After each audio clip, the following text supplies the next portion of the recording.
Octopus অথবা subject ম্যাপিংয়ের দাবিতে SSC পরীক্ষার্থীরা এখন বর্তমানে মানববন্ধন বিক্ষোভ কর্মসূচি করেছে। আজকেও বিভিন্ন জায়গায় তারা সেগুলো করেছে। এখন এখানে প্রশ্ন এসেছে যে এখনও তো শিক্ষা মন্ত্রণালয় থেকে এ ব্যাপারে কোনো কিছু বলেনি, শিক্ষার্থীদের নেক্সট কর্মসূচি কী। তাছাড়া যে সমন্বয়কদের সাথে বৈঠক করা হয়েছিল, সমন্বয়করাও শেষ পর্যন্ত শিক্ষার্থীদের সাথে কি সহমত পোষণ করেছে, নাকি শিক্ষার্থীদেরকে তারা না করে দিয়েছে বা তাদের শিক্ষার্থীদের দাবি মেনে নেয়নি, এই প্রশ্নটাও রয়েছে।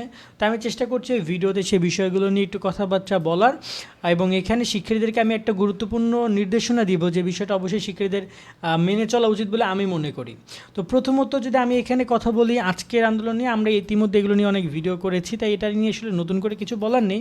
তবে আজকে শিক্ষার্থীরা অ্যাক্টিভিটি ভালো দেখিয়েছে। তবে যে পরিমাণ ফেসবুকে আমরা যখন ভোট করি তখন যত পরিমাণ শিক্ষার্থী রেসপন্স করে, বাস্তবিক অর্থে আন্দোলনে তত পরিমাণ শিক্ষার্থী ছিল না, খুবই কম শিক্ষার্থী ছিল। কিন্তু ফেসবুকে অনেক শিক্ষার্থী এখনও দেখছি যে তারা তাদের অ্যাক্টিভিটি দেখাচ্ছে। কিন্তু মূল কথা হচ্ছে একটা আন্দোলনের সিদ্ধান্তটা ফেসবুক থেকে কখনোই নেওয়া হয় না। সিদ্ধান্তটা সবসময় এই জন্যই পরিবেশ পরিস্থিতি বিবেচনা করে তারপরে নেওয়া হয়। দেন আমরা কথা বলি যে নেক্সট পরিকল্পনা কি। এখন পর্যন্ত আমাদেরকে তো অথেন্টিকভাবে এই আন্দোলনে তো কোনো ওরকমের সমন্বয়ক বা কোনো ধরনের কমিটি নেই।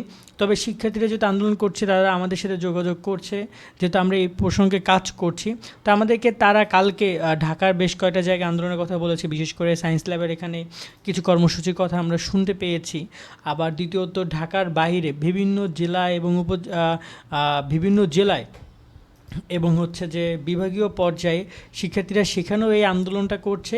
সেখানেও তারা হয়তোবা কালকে তাদের কর্মসূচি রয়েছে। তবে আমরা কয়েকটা জায়গায় যেমন রাজশাহীর কথা শুনেছি, যেমন আমরা সিলেটের কথা শুনেছি, যেমন আমরা বরিশালের কথা শুনেছি। এসব জায়গায় হয়তোবা কালকেও আন্দোলন হবে। তবে সেই বিষয়টি শিক্ষার্থীরা আমাদেরকে নিশ্চিত করলেও পরবর্তীতে তা পরিবর্তন হতে পারে। এবং এখানে একটা কথা বলতে চাই, যেটা পরামর্শ শিক্ষার্থীদেরকে আমরা দিব, যে শিক্ষার্থীরা আজকে যে আন্দোলন করেছে তাতে অনেক গণমাধ্যম তাদের সাথে যুক্ত হয়েছে। কিন্তু দেশের প্রথম সারির যে মিডিয়াগুলো রয়েছে তারাও একদম অতটা যে অ্যাক্টিভিটি তাদেরকে দেখিয়েছে তেমনটা কিন্তু নয়। এই জায়গায় শিক্ষার্থীদের উদ্দেশ্য ছিল শিক্ষা বোর্ডকে জানানো। তো আশা করি হয়তোবা তাদের সফলতা দু একদিনে চলে আসবে।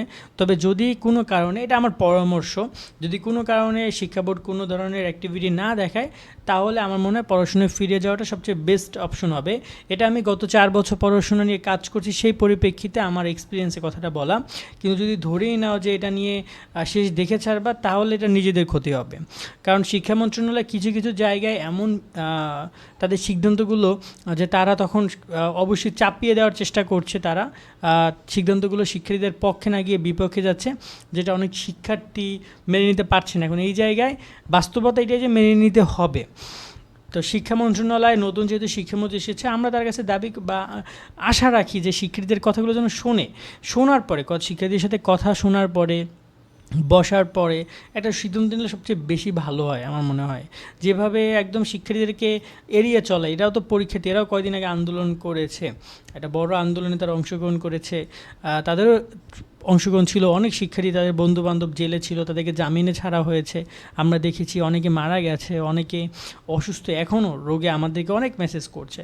তো তাদেরকে একটু হলে প্রায়োরিটি দেওয়া উচিত। এরা মূলত একটু প্রায়োরিটি চায় যে তাদের কথাগুলো একটু শোনা হোক ভালো করে, দেন তারপরে সিদ্ধান্তগুলো নেওয়া হোক, ঠিক আছে। বা যদি তাদের পরীক্ষা নেওয়া হয়, সেক্ষেত্রে জন্য তাদের সাথে একটু কথা বলে বুঝিয়ে শুনিয়ে একটু তাদের জন্য রেসপন্স করা হয়। এই বিষয়টা গুরুত্বপূর্ণ বলে আমি মনে করি।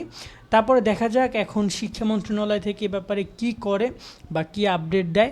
বাট যতটুকু আমরা আপডেট আসছে আমরা সামনে জানাবো। আর এই হচ্ছে আন্দোলন নেক্সট পরিকল্পনা বা যতটুকু আমরা জেনেছি। বাট সামনে এটা হয়তো আরও পরিবর্তন হতে পারে, সেটা অবশ্যই শিক্ষার্থীদেরকে নিজ দায়িত্বে খোঁজখবর নিতে হবে। আমরা যদি জানতে পারি আমরাও জানাবো। ভালো থাকবেন সকলে, আল্লাহ হাফেজ।